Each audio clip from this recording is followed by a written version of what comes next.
우리가 지금 제대로 대응하지 않으면 머지않은 미래에 더 큰 비용을 치르게 될 것입니다. 내년도 확장 예산이 선택이 아닌 필수인 이유입니다. 검찰이 더 이상 무소불위의 권력이 아니라 국민을 위한 기관이라는 평가를 받을 수 있을 때까지 개혁을 멈추지 않겠습니다. 20대 국회가 민생국회로 평가받길 기대합니다. 혁신, 포용, 공정, 그리고 평화의 네 갈래로 구체화된 것에 대해서 공감합니다. 여전히 부패, 배제, 불공정, 불종이 남아 있었다는 것을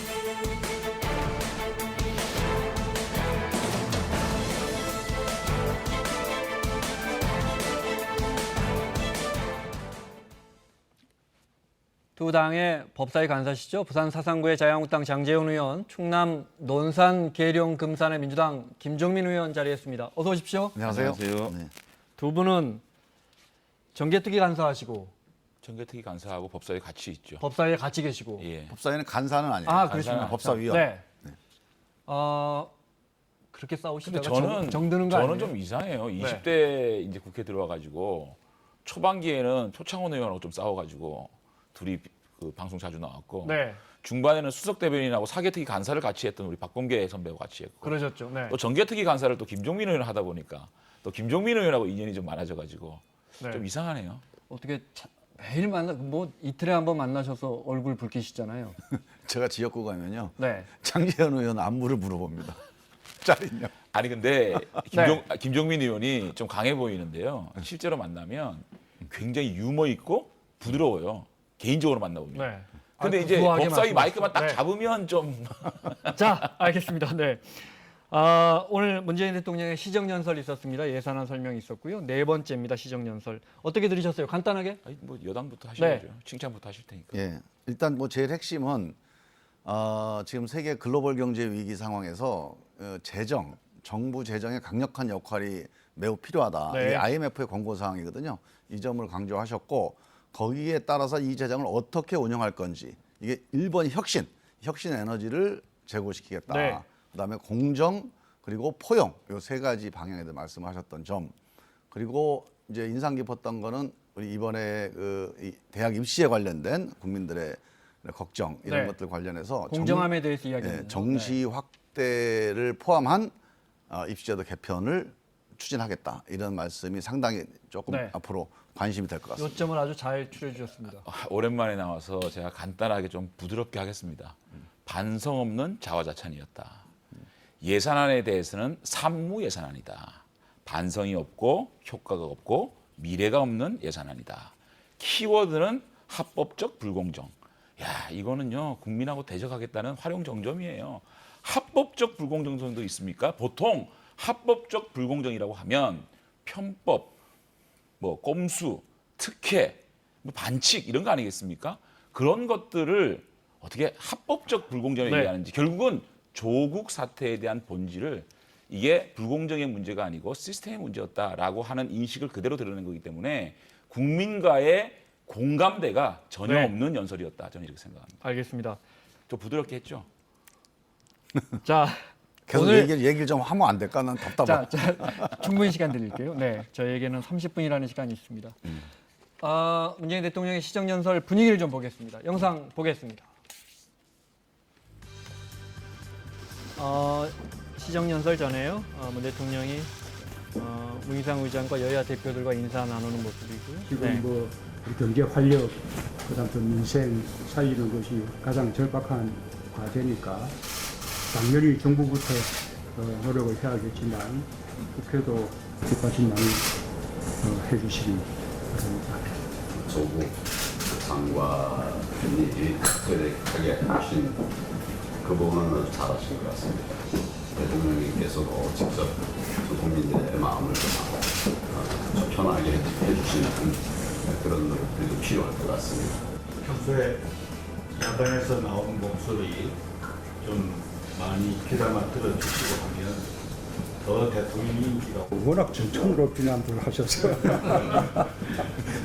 자, 문 대통령이 시정연설하기 위해서 국회 본회의장에 들어왔고요. 입장하고 민주당 의원들에 둘러싸여서 박수를 받습니다. 네, 유인태 사무총장도 보이고요. 자유한국당 의원들은 서서 올해 문 대통령을 9월까지의 맞았습니다. 평균 박수는 고용률이 치지 않았고요. 66.7%로 역대 최고 수준입니다. 청년 고용률도 12년 만에 최고치를 보였습니다.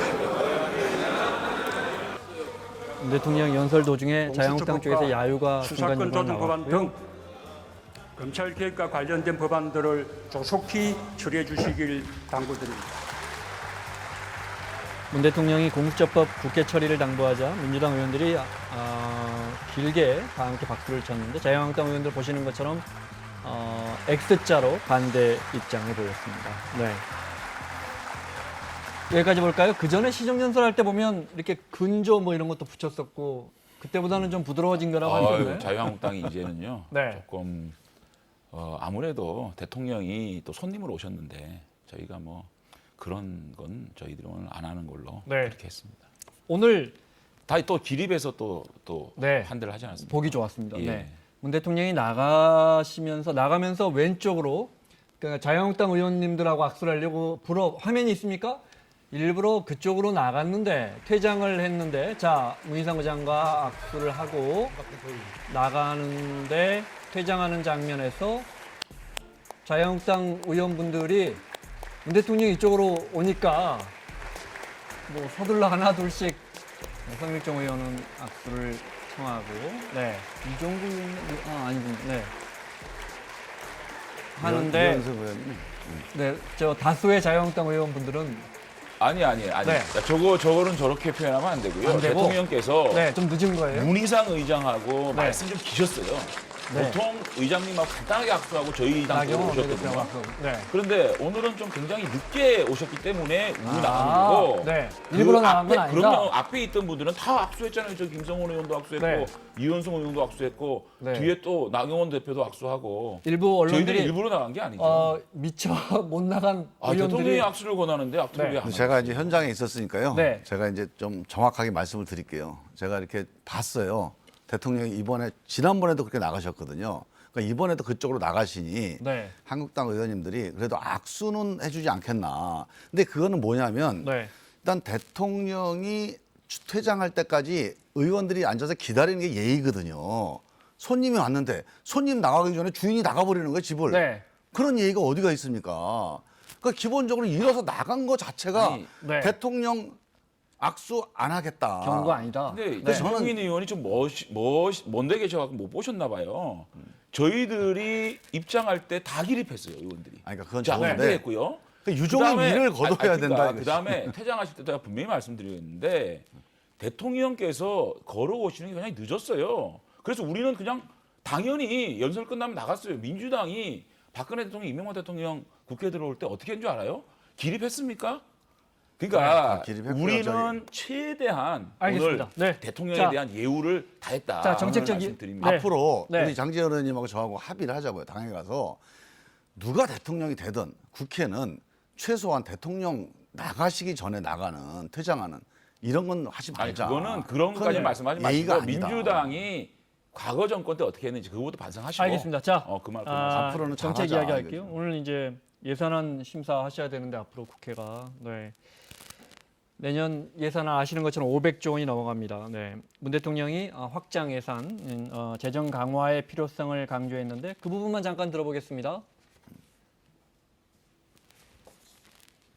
대한민국의 재정과 경제력은 더 많은 국민이 더 높은 삶의 질을 누릴 수 있도록 하는데 충분할 정도로 성장했고 매우 건전합니다. 정부 예산안대로 해도 내년도 국가 채무 비율은 GDP 대비 40%를 넘지 않습니다. OECD 평균 110%에 비해 비교할 수 없을 만큼 낮은 수준이고 재정 건전성 면에서 최상위 수준입니다.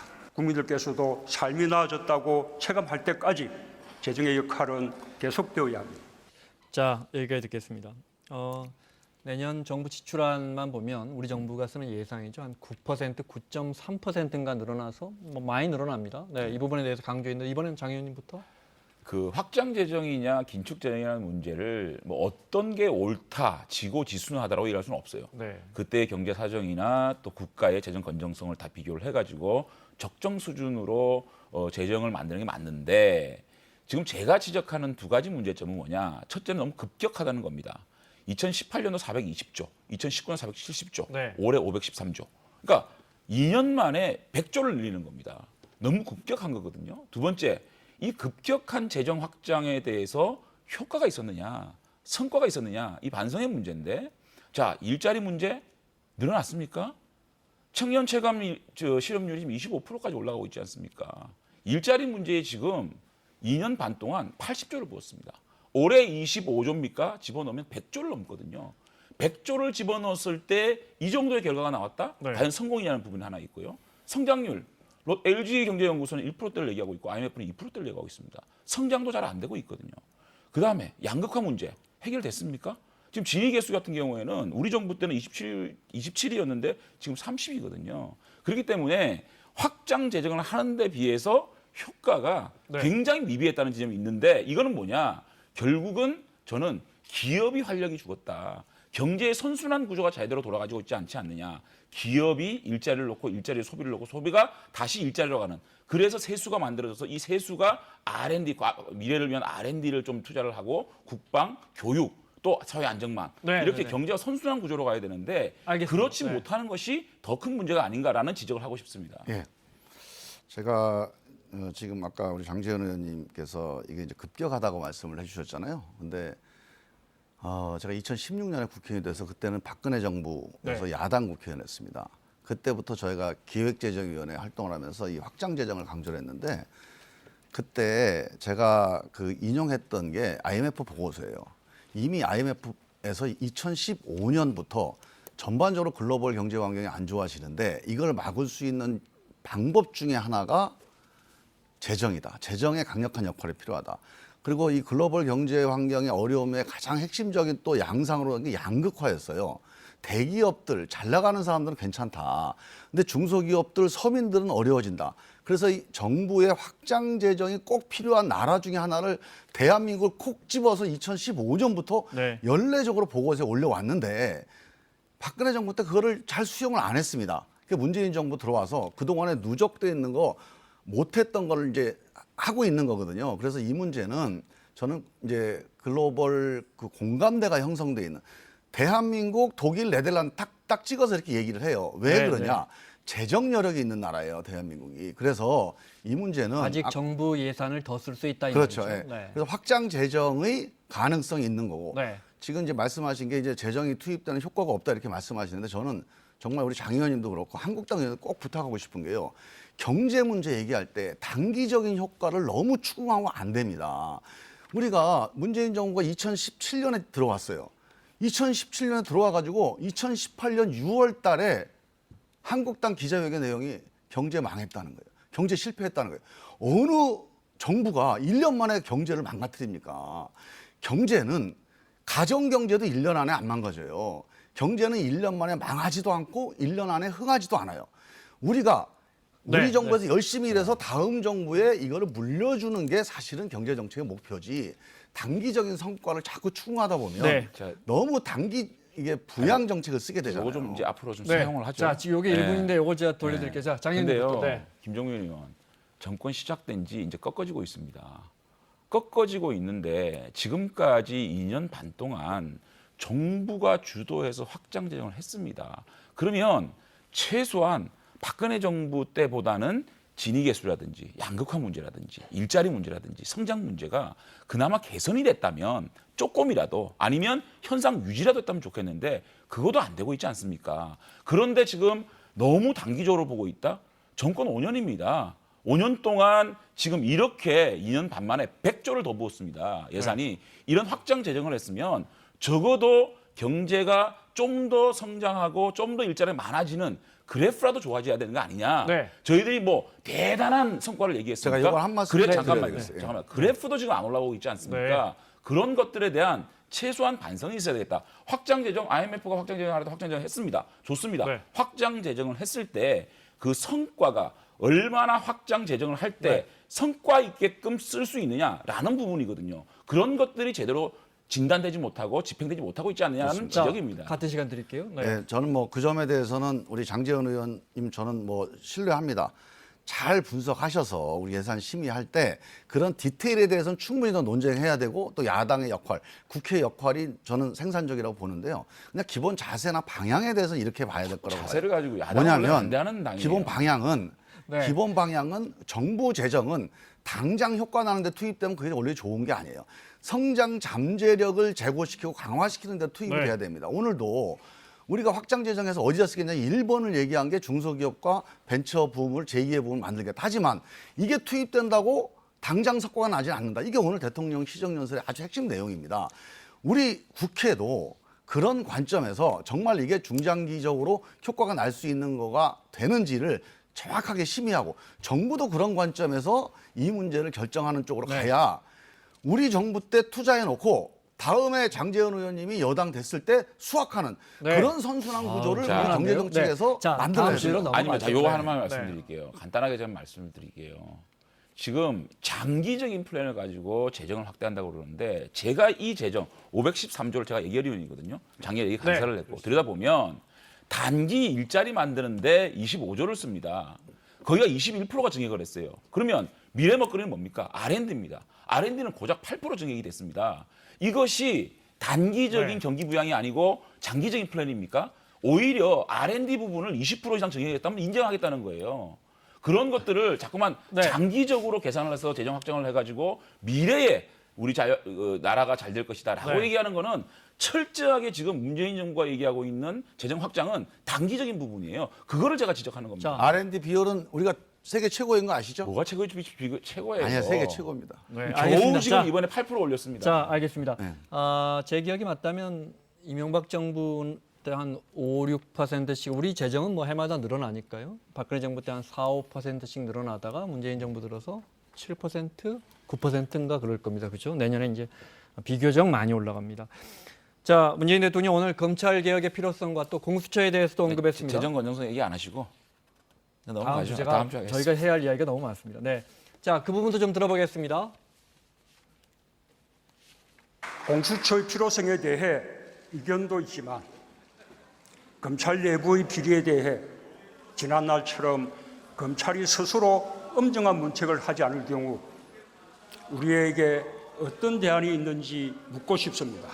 공수처는 대통령의 친인척과 특수관계자를 비롯한 권력형 비리에 대한 특별 사정기구로서도 의미가 매우 큽니다. 권력형 비리에 대한 엄정한 사정 기능이 있었다면 국정농단 사건은 없었을 것입니다. 공수처법은 우리 정부부터 시작해서 고위공직자들을 더 긴장시키고 보다 청렴하고 건강하게 만드는 역할을 하게 될 것입니다. 자, 공수처에 대해서는 저희가 뭐 지난 몇 번 동안 계속 이 자리에서 논의를 해서 이걸 한번 여쭤볼까요? 민주당에서는 공수처 만들어도 그 타겟이 대통령이나 일가나 또는 여권 인사들 주로 타겟이 되니까 여권이 불리한 제도 기관이고 여권이 불리한 법안이다 이런 거예요. 악마는 디테일이 있습니다. 결국은요, 공수처를 만드는 공수처장, 차장, 검사 어떤 사람으로 채워질 거냐는 겁니다. 지금까지 법무부가 탈검찰을 한다 그래가지고 인권국장을 비롯한 국장들 전부 다 민변 출신들입니다. 이번에 검찰국장, 기조실장 바꾼다 그러면 과연 민변으로 채우지 않겠냐는 겁니다. 자, 검사가 반이 지금 공수처에 들어가는 검사의 반이 외부 인사 영입입니다.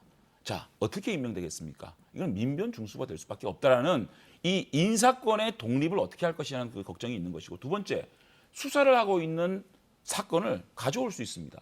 예컨대 지금 공수처가 있다. 그럼 검찰로부터? 그럼요. 네. 검찰이 조국 수사를 하고 있다. 공정하지 않은데 내가 갖고 오겠다면 갖고 올 수 있는 겁니다. 얼마나 불합리한 겁니까? 세 번째는 지금 민주당이 얘기하고 있는 검경 수사권 조정, 사법개혁의 핵심이 기소권과 수사권을 분리하는 겁니다.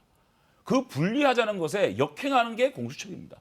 공수처만큼은 기소권과 수사권을 같이 가고 있는 무소불위의 권력을 또 하나 만드는 거거든요. 민주당 아는 그러니까 거죠. 네. 민주당 법사위원도 정치적으로 악용될 소지가 있다라고 얘기하고 있는 겁니다. 이런 걸 뭐하러 만듭니까? 결국은요. 한마디만 잠시만 네. 좀 말씀을 드리면 이 검찰을 개혁하고 하기 위해서는요. 검찰과 경찰과 법원이 서로 견제하게 만들면 됩니다. 있는 수사 권력 기관들이 서로 견제할 수 있도록 만드는 것이지 또 하나의 무소불위의 수사기관을 만들어서 이들을 견제한다? 저는 그거는 왜 네. 이렇게 옥상옥을 또 만드는지 이해가 안 됩니다. 저는요 지금 우리 장제원 의원이 현실을 조금 냉정하게 인정을 해야 된다고 봅니다. 우리 정치적으로 논쟁할 수 있지만 현실은 현실이에요. 일제시대 이후에 지난 100년 동안 그리고 가까이는 지난 그 노태우 정부 이후에 한국 검찰이 얼마나 힘이 커져 왔는지 다 압니다. 제도로는 경찰도 견제할 수 있어요. 그리고 법원도 견제할 수 있습니다. 언론도 견제해야 돼요. 안 되지 않습니까? 왜 안 됐느냐? 검찰한테 그만큼 힘이 모아져 있는데 이게 하루아침에 견제합시다 그래서 되는 건 아니어서 일단 분권을 해야 되는데 권한 분산만 갖고 되겠느냐.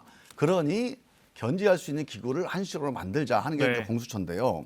지금 아까 말씀하신 대로 거기 있는 수사관들, 뭐 검사들을 임명하는 게 뭐 편파적이 될 수 있다. 저는 그런 우려할 수 있다고 봐요.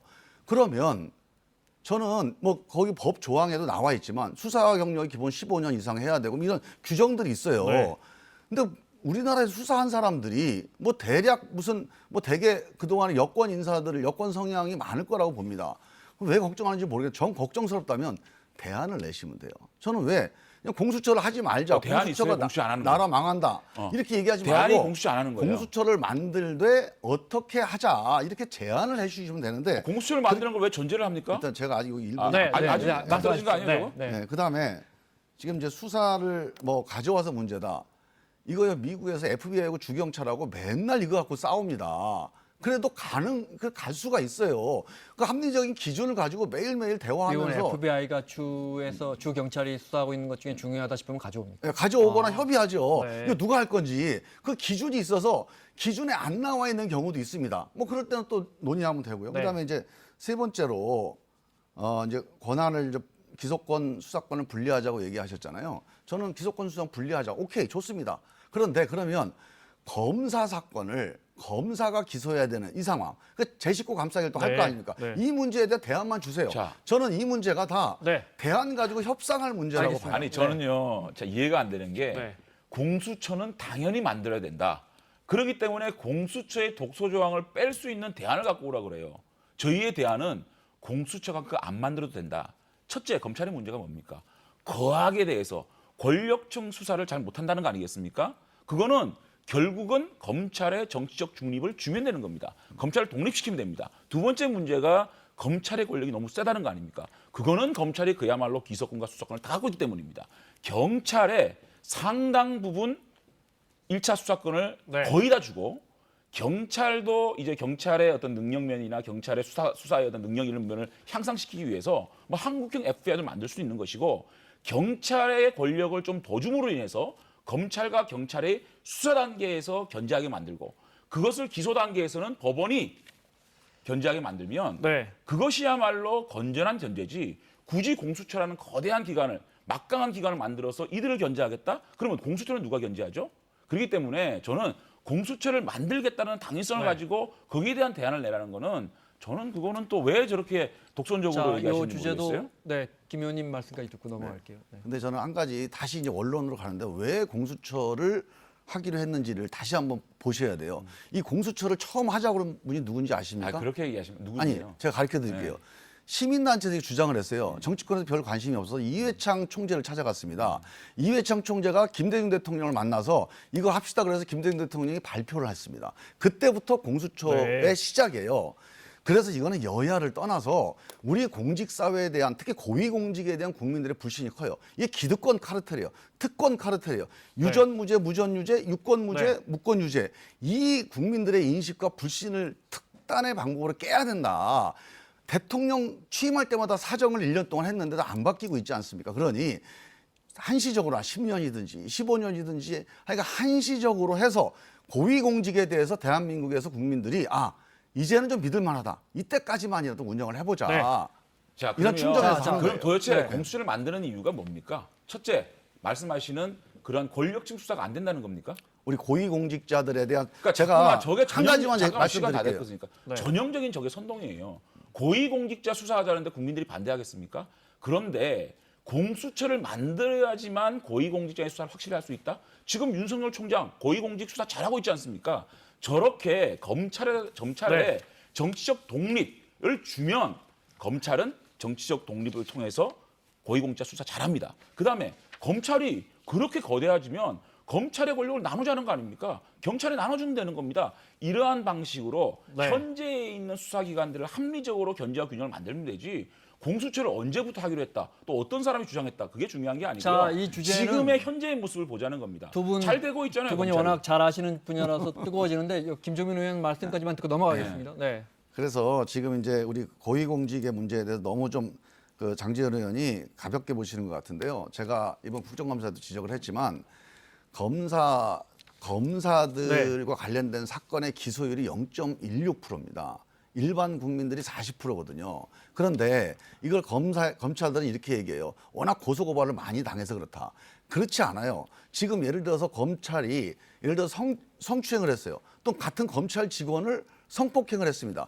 그래도 처벌을 안 받고 그냥 네. 사표 내고 나가서 변호사 하다가 다시 기소당하는 일들이 최근에 그런 일이 얼마나 많습니까? 하여간 검사 관련된 사건들에도 국민들이 신뢰를 안 해요. 그러면 이런 제 식구 감싸기 문제를 해결할 네. 수 있는 방법은 자, 좀 알겠습니다. 특단의 알겠습니다. 방법이 자, 필요한 자, 거예요. 넘어가기로 자, 했어요. 한 가지만 네. 말씀드릴게요. 자, 지금 공수처가 수사하는 대상이 7,000명 정도 되죠. 그죠? 네. 기소권과 수사권을 가지고 3,000명이 판사고 2,500명이 검사고 그다음 나머지가 고위 경찰들 아니겠습니까? 자, 이분들은 독립적인 판결과 독립적인 수사를 하시는 분들입니다. 이들에 대해서 공수처에서 계속 직권 남용이라든지 수사가 잘못됐다라고 국민들이 고발을 하면 어떻게 되겠습니까? 그 판결의 독립성이라든지 수사의 독립성을 어떻게 보장하겠습니까? 이런 굉장히 무리를 일으킬 수 있는 공수처다. 네. 이 단점을 어떻게 엄격하게 보완할 하면 것이냐에 돼요, 대해서 엄격하게. 분명히 얘기를 해야 됩니다. 무조건 엄격하게 하자고 만드는 고위공직자에 거예요. 대해서 수사 잘할 수 있다라는 걸로 밀어붙이는 독소 조항이 너무 많다는 아니, 겁니다. 엄격하게. 자, 엄격하게. 알겠습니다. 자, 정경심 교수 시간 때문에 저희 뭐 한 5분도 안 남았습니다. 3, 4분. 정경심 교수 잠깐 이야기하겠습니다. 내일 오전 10시 반에 법원에 영장 심사 받기 위해서 나오고요. 아마 그 과정에서 불가피하게 포토라인이 만들어질 것 같습니다. 그러면 아마 정 교수의 얼굴이 노출되지 않을까 싶은데, 네. 일단 변호인단은 11개 혐의에 대해서 11개 혐의 잠깐 볼까요? 뭐 다 나온 이야기니까. 변호인단은 2가지 혐의를 검찰이 혐의 내용을 좀 볼까요? 네. 검찰이 2가지 혐의를 11개 혐의로 나눈 것이다. 일단 혐의에 대해서 좀 여쭤볼까요? 네, 김 의원님. 일단 뭐 자녀 입시 문제인데요. 뭐 어디 뭐 인턴을 어떻게 했다. 뭐 표창장 문제는 이미 기소가 됐기 때문에 빠진 거고. 네. 그런 내용들이고 또 하나는 사모펀드 관련된 거예요. 근데 제가 정말 깜짝 놀랐어요. 네. 저는 지금까지 60일 동안 제가 검찰에 대해서 가능한 한 수사에 대한 직접적인 문제 제기를 안 했습니다. 그 이유는 제가 직간접적으로 검찰이 뭔가 확실한 게 있다고 계속 얘기를 해왔어요. 전 정말로 속은 것 같아요.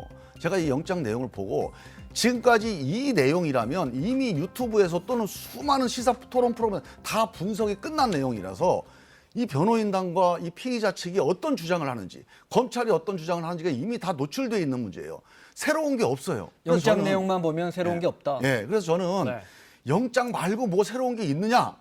그러면 모르겠지만 만약에 이 영장을 가지고 재판까지 간다. 그러면 제가 보기엔 이 검찰의 수사가 정말 문제가 심각한 거다. 유튜브에서 분석 끝났다고 재판이 네. 결론을 자, 낼, 그 수는, 부분에 대해서 낼 수는 장의원, 없는 거고요. 새로운 어쨌든 내용이 없다는 부분에 대해서. 어쨌든 저는요, 이게 솔직히 한 개인 인격의 인신구속 문제를 제가 뭐 어떻게 될 것이다 얘기하는 건 좀 무리가 있습니다. 다만 지금 어쨌든 조국 사태가 관련돼 가지고 3가지 문제가 있지 않습니까? 자녀의 입시 문제, 그리고 웅동학원 문제, 사모펀드 문제인데 이 3가지의 문제에 일반적으로 우리 국민들이 느끼는 거는 정경심 교수가 모두 관련돼 있다라는 것이 인식이거든요. 그리고 또 증거인멸 부분에 대해서 여러 가지 증황상 또 CCTV를 통해서 증거인멸이 또 되고 있다는 것들이 나오고 있지 않습니까? 그렇기 때문에 판사가 이 영장에 대해서 잘 분석해서 네. 합리적인 판단을 하지 않을까 저는 이렇게 생각을 합니다. 판사가 송경호 판사로 정해졌는데 뭐 판사님의 네. 성향은 제가 잘 모르고요. 중앙지검- 어쨌든 네. 지난번에 그 조국 장관의 동생의 영장 기각 사유에 이제 건강 상태가 돼 있었는데 많은 언론들이 조건 씨가 영장 실질심사 받을 수 없을 정도로 건강이 안 좋느냐는 취재가 돼 있지 않습니까? 그렇기 때문에 이제 그런 것처럼 네. 국민적 의혹이 증폭될 수 있는 그러한 판결은 안 할 수 있도록 하기 됐으면 좋겠다 생각합니다. 송경호 판사가 영장 내일 이제 저 심사하는 실질 심사하는데 저 중앙지검의 이름이 같이 다 네, 뜻이더라고요. 검사 특수 2부장인가요? 송경호 검사더군요. 송경호 검사가 영장 신청해서 송경호 판사가 감차장. 영장을 저 심사하게 돼 있습니다. 근데 저는 이제 영장 문제는요, 그냥 우리가 법에 나온 대로 형사소송법 70조에 보면 영장은 세 가지예요. 하나는 이제 주거가 좀 정확치 않거나 증거 인멸 가능성이 있거나 아니면 도망갈 우려가 있거나 기본적으로 수사를 하기가 어려운 사람을 구속시키는 거거든요. 근데 지금 정경심 교수는 이미 7번이나 했고 70차례 압수수색을 통해서 모든 증거를 확보한 상태입니다. 그래서 네. 구속을 통해서 더 수사한다는 취지가 사실은 넌 법원으로서는 이 형사소송법에는 안 맞는 영장 청구예요. 근데 이제 보통 일반적으로 중죄를 졌으면 네. 처벌과 낙인 효과 때문에 영장을 청구하는 경우가 있고 관행적으로 그게 받아들여져 왔어요. 근데 저는 이번 건 같은 경우는 핵심은 사모펀드인데요. 사모펀드를 보면 이 검찰이 왜 이 수사를 시작을 했냐면 그 사모펀드 투자한 11억 말고 전체 14억이죠. 이 14억 공개된 거 말고 10억의 수상한 돈 흐름이 있다. 그래서 네. 이거 시작한 거예요. WFM에서 예. 다시 들어왔어요. WFM이 아니고 이 조범동한테 계좌 거래로 10억이 갔는데 네. 이게 수상하다.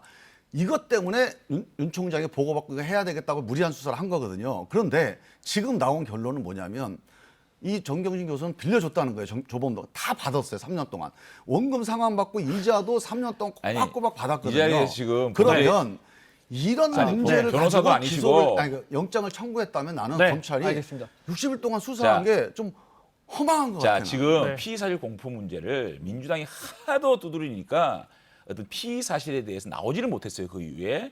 그래서 이 범죄의 소명을 검찰에서 얼마나 잘했느냐가 굉장히 중요할 것 같고요. 그리고 사모펀드만 수사한 게 아닙니다. 자녀의 입시 문제도 수사가 다 됐고요. 그다음에 신병 확보가 필요할 이유가 있습니다. 또 주변인들과의 접촉이라든지 그렇기 때문에 이 주요한 피의자에 대한 신병 확보가 가능한 네. 필요성이 있다. 그다음에 증거인멸의 가능성이 있다. 또 범죄의 소명이 상당히 됐다라고 하면 구속되는 알겠습니다. 자, 마무리해야 합니다. 내일 밤이면 뭐 결과가 거죠. 나오니까요. 우리가 여기서 뭐 감론을박 해봤자. 하나만 어제 의원님 국감에서 저 정경심 교수 조사할 때 심야 수사 안 한다든지 피의사실 유포 이런 거 못하게 했으니까 과거에 박근혜 전 대통령, 이명박 전 대통령 그렇게 수사했던 거 사과해야 한다 검찰이 네. 이런 입장이에요. 개혁이라는 거는 과거에 잘못한 거에 대해서 반성과 사과가 먼저 선행이 되고 그 다음에 개혁하겠습니다. 그래야 정당성이 확보되지 않겠습니까? 과거 수사, 문재인 정권 들어와서 2년 반 동안 적폐라와 또 사법농단 관련된 수사를 할 때 얼마나 잔인하게 했습니까? 피의사실 공표했죠, 심야 수사했죠, 별건 수사했죠, 다 했습니다. 그랬으면 지금 그 얘기를 하기 위해서는 과거에 이러한 관행들이 잘못됐습니다라고 네.